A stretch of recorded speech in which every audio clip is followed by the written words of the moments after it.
Donc, je m'appelle Johan Thomas Zoher, je suis professeur d'EPS en collège et lycée, également membre du GRED, qui est un groupe de recherche et d'expérimentation autour du numérique et du numérique éducatif. Et donc, je vais vous présenter une problématique autour des enjeux et des perspectives du numérique au service de l'apprentissage et donc en rapport évidemment avec le corps. Je remercie Stéphane Sapin et toute la EPS pour cette invitation évidemment. Alors le corps à l'ère du numérique, j'ai voulu faire un tout petit retour en arrière pour commencer, pas très loin, à Clias avec la mesure et cette idée de chiffrer le mouvement, notamment avec le dynamomètre. Dans le manuel de 1908, on nous parle de mensuration et de tests physiques, qui sont ensuite repris par le règlement général d'ailleurs en 1925. On nous parle de contrôler les mesures anthropologiques au niveau du thorax, et c'est avec l'idée du spiromètre et de la fiche de contrôle. Bref, une mesure qui est une préoccupation et peut-être une obsession permanente dans l'histoire de l'EPS, dès ses balbutiements. Aujourd'hui, on pourrait parler, les plus geeks parleront d'un corps 2.0, avec cette idée de pouvoir mesurer tout un ensemble de données, grâce à des cardiofréquencemètres, à notre dépense calorique, les montres connectées, que les plus geeks également ont sûrement autour du poignet, les balances connectées qui vont nous permettre d'avoir cette masse grasse, cette masse musculaire, cette masse osseuse, etc., etc., les GPS qui vont nous permettre de mesurer une distance, un nombre, une longueur de pas, des hydratations, énormément de données chiffrées qui nous montrent cette omniprésence de la mesure en EPS et déjà dans le cadre de la société. Donc un numérique omniprésent, j'ai pris très rapidement quelques chiffres.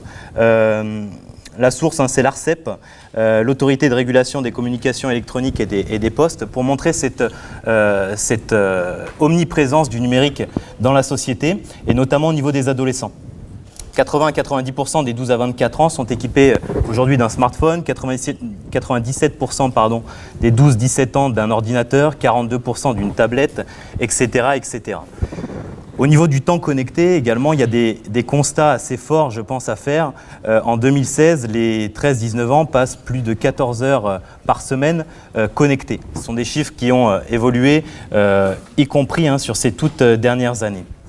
À côté de ça, j'ai mis ce petit ouvrage de Michel Serres, que sûrement beaucoup d'entre vous connaissent, Petite Poussette, qui nous parle d'une troisième révolution. Donc après la révolution du passage de l'oral à l'écrit et la révolution de l'imprimerie, à l'époque de la Renaissance, on aurait aujourd'hui donc une révolution des nouvelles technologies avec cette idée de l'enfant qui tient sa tête entre ses mains. Ce sont les propos de Michel Serres. C'est-à-dire qu'il envoie des messages, qu'il communique énormément avec ses pouces. Face à ça, avant de rentrer concrètement dans le sujet et la problématique, j'ai voulu poser la question de l'attitude de l'école. Quelle attitude l'école devra adopter face à cette omniprésence du numérique et d'un numérique, on l'espère en tout cas, éducatif. Est-ce qu'il s'agit d'avoir une attitude démagogique? Ça intéresse les élèves, donc on va utiliser ces outils parce que ça va les motiver, c'est souvent ce qu'on entend. Ou est-ce qu'il s'agit d'une attitude, alors c'est un gros mot entre guillemets, ethnopédagogique, qui consiste en fait à partir des représentations des élèves pour les amener vers les connaissances et les compétences que nous attendons. Ici, c'est forcément relié à la culture et à la citoyenneté. On parlait de génération Y, maintenant de génération Z. Vous savez, la génération Y, c'est ces enfants avec les écouteurs sur les oreilles. Donc, j'ai voulu poser cette question-là par rapport à l'école. Ça, c'est ce qui se passe en une minute sur Internet aujourd'hui en 2016. 2 millions de recherches sur Google, 1,8 million de likes sur Facebook, 278 000 tweets, etc., etc. Il y a une surabondance d'informations, mais peut-être aussi, à ce niveau-là, une intelligence collective. Donc clairement, le numérique transpire sur la société. Il y a un petit ouvrage de David Henkoff en 2015 qui illustre parfaitement cela, le tsunami numérique. Le numérique, c'est aussi des exigences politiques, enfin des attentes politiques et des projets politiques. Notre président, en mai 2015, annonçait un plan d'1 milliard d'euros sur 3 ans pour le numérique à l'école. Le numérique traverse les textes officiels. On en a déjà un petit peu parlé aujourd'hui rapidement, mais on le voit sur le socle commun de compétences et de culture. On le voit notamment au niveau des EPI, des nouveaux programmes pour le collège. On a des dotations, des plans territoriaux très importants sur les équipements. Dans le 94, il y avait le plan Ordival qui évolue cette année. On a des dotations en iPad dans l'Académie de Corse, dans l'Académie de Besançon, de Corrèze, etc., etc. Mais face à ça, j'ai voulu tout de suite poser certaines limites. Une remise en cause déjà des apports des tablettes en éducation. Je me suis appuyé sur une enquête sur près de 6000 élèves et 300 enseignants au Québec, de Carcenti et Fiévez, où la tablette elle est perçue comme motivante, mais elle apporte aussi de la distraction. Et donc quelque part, on aurait alors une sorte de détérioration de l'enseignement, voire des apprentissages. L'enquête PISA également en 2012 nous donne des données qui devrait nous donner à réfléchir, puisqu'elle nous dit que plus un pays utilise les TIC, donc ce sont les technologies pour l'information et la communication, moins bons sont ses résultats. Et pourtant, nous, on met énormément de moyens là-dessus, on se pose beaucoup de questions là-dessus. Alors bien sûr, c'est à nuancer. Cette même enquête nous montre par exemple que le Danemark et l'Australie ont de très bons résultats et de fortes pratiques numériques, mais eux ont 5 à 10 ans d'expérience pédagogique et didactique sur l'adaptation de ce numérique pour qu'il devienne réellement éducatif. Donc je voulais tout de suite placer ce contexte-là, parce que le numérique, ça ne va pas être magique, ça ne va pas évidemment nous permettre de résoudre tous les problèmes, bien loin de là, ce n'est pas mon discours. Donc, attitude démagogique ou ethnopédagogique, je me suis appuyé sur Philippe Mérieux qui nous dit qu'il s'agit bien d'entrer dans la question du numérique par les usages pédagogiques. Et donc, on va se poser ensemble la question de la contribution possible du numérique sur les apprentissages du corps. Il s'agira d'éviter une totémisation de l'outil, ce sont les propos de Philippe Mérieux toujours, mais bien d'avoir cette entrée avant tout pédagogique et didactique. Donc le numérique pour un nouveau rapport au corps, on va essayer de voir en quoi et comment le numérique peut transformer, peut faire évoluer ce rapport au corps, quelle est sa plus-value possible, quel impact également sur l'acquisition des habiletés motrices, mais aussi quels freins et quelles limites. Vous le verrez, le propos sera très souvent nuancé. En tout cas, il y a des perspectives sur le corps de l'élève en action, que ce soit au niveau de l'enrichissement de la connaissance du résultat, soit au niveau quantitatif ou au niveau qualitatif, que ce soit au niveau de l'autoscopie dont on entend beaucoup parler. Il s'agit tout simplement de permettre à l'élève de se revoir, donc de l'inviter à se confronter à l'image de son propre corps, ce qui va avoir des impacts forcément importants sur l'estime de soi. Il y a pas mal d'interventions aujourd'hui qui ont évoqué cela. Et le numérique va nous permettre de rendre visible, entre guillemets, l'invisible. Donc je vais m'attarder sur cette présentation sur 3 temps. Un corps critérié, un corps observé, puis un corps discuté. Et essayer de vous montrer quelles peuvent être les incidences sur l'apprentissage et la contribution possible du numérique. Rapidement, mon positionnement, c'est avant tout une entrée pédagogique et pragmatique. Je vais faire preuve de beaucoup d'humilité, de modestie par rapport à tout ce que j'avance, puisque évidemment il s'agit peu souvent de choses qui sont prouvées par l'expérience scientifique, par la science, mais il s'agit avant tout, en ce qui me concerne ici, de retour de terrain, même si je vais essayer d'établir cet aller-retour permanent entre la théorie et la pratique, et donc m'appuyer assez régulièrement sur les théories de l'apprentissage. L'idée, c'est aussi de fournir quelques pistes de réflexion pour les concours. Les critères du CAPES externe, s'il y a des étudiants dans la salle, ils doivent bien être placés pour le savoir, à intégrer un item supplémentaire sur les usages du numérique en EPS, ses intérêts et ses limites.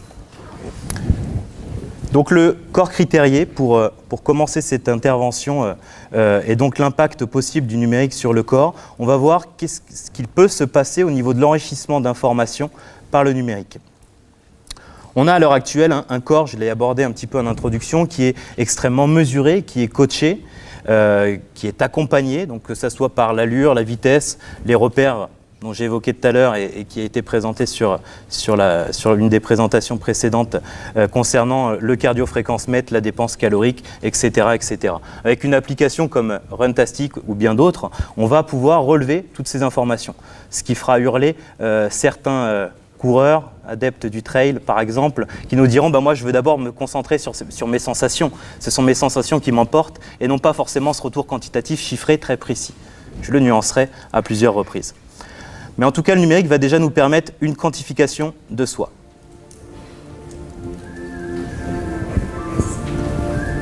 Donc petite publicité, je ne viens pas vous vendre du polar, sur ce que l'on a actuellement dans pas mal de salles de fitness à l'heure actuelle.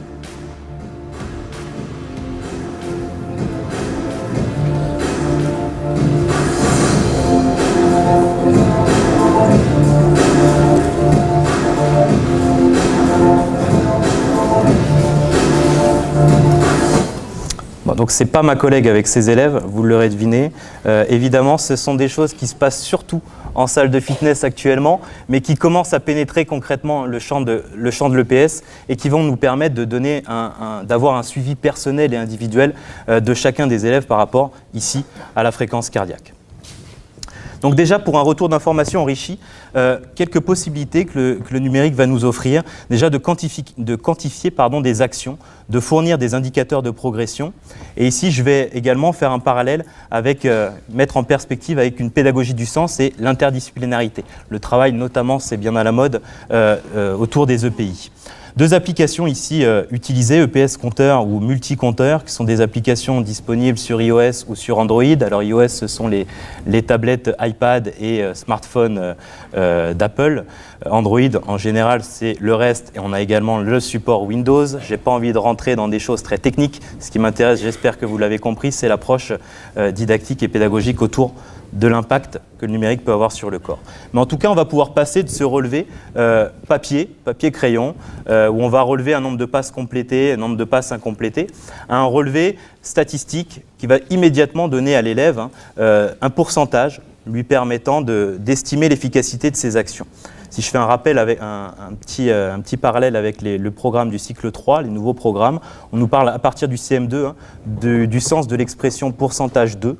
Les élèves vont devoir acquérir des repères au niveau de repères simples comme 50%, 25%, 75%.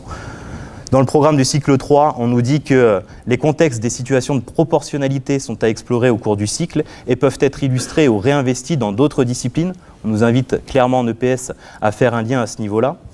Dans les nouveaux programmes, au niveau de l'accompagnement en ultimate du champ d'apprentissage numéro 4, on nous dit qu'il s'agit de permettre à l'élève d'utiliser des outils numériques pour analyser et évaluer des actions et celles des autres dans le but de construire et mettre en œuvre des projets d'apprentissage individuels ou collectifs. Donc le numérique va nous permettre un enrichissement du recueil, un enrichissement de ce retour d'information. Quelques images ici là, du salon numérique organisé dans l'Académie de Créteil chaque année. Autour de l'activité handball, on est sur du 4 contre 4. Et donc, les élèves vont pouvoir quantifier les actions, donner un retour en termes de pourcentage aux joueurs dès la fin de l'affrontement, dès la fin de la situation de match ou situation de référence. On pourra alors, c'est le petit tableau que j'ai mis à côté, traduire en termes de pourcentage. Je dis, voilà, si votre équipe est entre 0 et 24%, désolé, vous êtes des tireurs du dimanche. Si vous êtes entre 25 et 49%, vous êtes des bombardiers. Si vous êtes au-dessus des 50, entre 50 et 75%, des fines gâchettes, ou des tireurs d'élite, si vous êtes à plus de 75%. On va pouvoir établir un rapport, en tout cas à ce niveau-là, au niveau du pourcentage. Toujours au niveau de ce retour d'information enrichi par le numérique, je m'attarde un petit peu sur le rôle de la connaissance du résultat et donc du retour d'information. Stanislas Dehaene sont des travaux issus du champ de la psychologie cognitive, c'est un professeur au Collège de France, nous parle de 4 piliers de l'apprentissage. L'attention, donc le numérique pourrait ici y jouer un rôle. Vous savez, le numérique, c'est motivant, on va utiliser les tablettes, ça va être génial, ça va plaire à mes élèves. Ce n'est pas mon propos ici, je vais aller un peu au-delà de ça. On pourrait avoir également un impact au niveau de l'engagement actif, permettre à l'élève d'être réellement acteur de son apprentissage. Si le temps me le permet, j'en toucherai un mot à la fin. Mais là, ici, je vais m'attarder sur le retour d'information, sur cette idée de feedback. Et Stanislas Dehaene nous dit que le cerveau fonctionne en 4 étapes. Des prédictions, un feedback, des corrections, puis une nouvelle prédiction. Donc on va voir que le numérique peut faciliter ici le recueil d'informations. On est avec une petite application IPTB ou APTB selon la plateforme sur laquelle on l'utilise. Les élèves vont pouvoir offrir, un petit peu dans le même principe que précédemment, ce retour d'informations enrichi aux joueurs. Alors plus motivant certes, surtout plus intuitif. En comparant après, moi j'ai essayé de reprendre avec cette classe de 6e, sur une deuxième leçon, voire une première, cet outil-là, ils sont familiers avec cet outil-là, ça marche très vite. Et j'ai essayé de repasser après sur une fiche papier, sur un PTB en l'occurrence, un nombre de possessions, de tirs de but. Et il y avait beaucoup plus de difficultés pour les élèves à avoir un recueil fiable qu'ils pouvaient ensuite exploiter. Expérience de terrain, évidemment. Et encore une fois, prudence par rapport à cela. En tout cas, on va pouvoir critérier l'activité du corps pour espérer avoir ensuite un impact sur l'apprentissage. Je continue sur le retour d'information avec cette idée du feedback délayé et de la rétention. Ce sont des travaux, alors il y en a beaucoup, hein, mais j'ai pris ceux d'Ostermanula, Robin, Ballard, Schmitt en 2008, qui nous disent que le feedback délayé, donc les informations qui sont données quelques secondes ou quelques minutes après l'action, améliore la rétention et donc l'apprentissage à long terme. Alors je conclus cette première partie en parlant tout de suite de limites par rapport à ce corps critérié. Et la première, c'est la surabondance d'informations. On le voit, il y a beaucoup de choses qui sont possibles. On va pouvoir donner beaucoup d'informations à l'élève suite à son action, mais il s'agira avant tout, je crois, de focaliser sur des critères de réalisation pertinents. Il n'y a rien de bien nouveau là-dessus, mais il ne faut pas que le numérique ait cette dérive de nous emmener vers un retour d'informations qui est bien trop riche et quelque part inutile pour l'élève. Il s'agira donc bien d'avoir des critères adaptés, évidemment, au niveau de compétences. Rien de bien nouveau. Également un écueil sur lequel les réfractaires au numérique viennent très facilement, le temps de pratique moteur. Il s'agira à ce niveau-là de toujours viser, évidemment, un équilibre entre l'action et le retour sur l'action, de construire des routines, des habitudes chez les élèves. Ça va prendre un certain temps. Je vais peut-être perdre du temps dans un premier temps pour en gagner par la suite. Ça va se jouer également au niveau de l'organisation spatiale ou de l'organisation matérielle pour créer des habitus, des rotations, des circulations d'élèves au sein du cours. On va le voir en images après.